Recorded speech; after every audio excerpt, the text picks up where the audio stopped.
Dr. James Paul Rabor. Dr. James Paul Rabor, Doctor of Humanities. Congratulations. Dr. James Paul Rabor.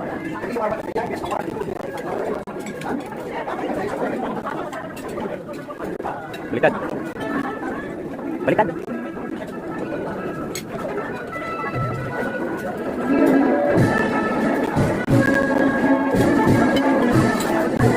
Congratulations for the record.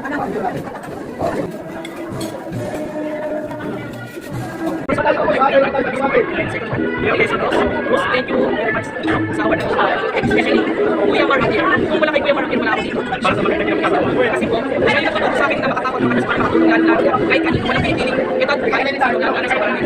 Lalo na si Kuya Mark. Sa Kuya, and ang mentor sa akin. Sa mga YouTube, sa lahat ng mga kanilian.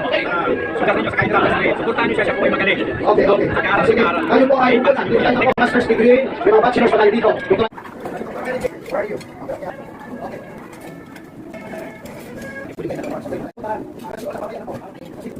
Hindi na usapan dito kung paano usapan dito.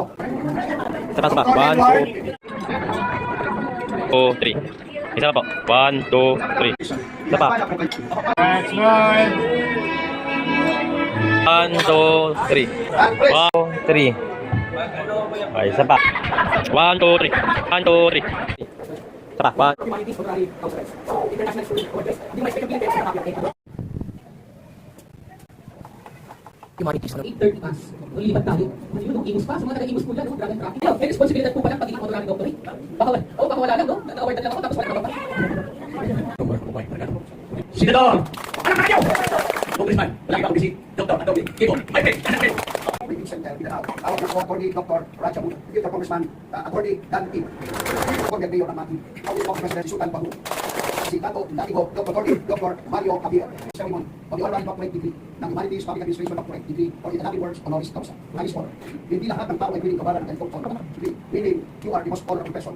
May pa po ito sa isang nagtapos na summa cum laude sa Harvard University. Mas mahigit pa po ito sa nagtapos na summa cum laude sa University of the Philippines. Mas mahigit pa po ito sa graduate sa De La Salle University. Ito po ay honoris causa. At matitino, nakagalang na pagkatao sa inyo.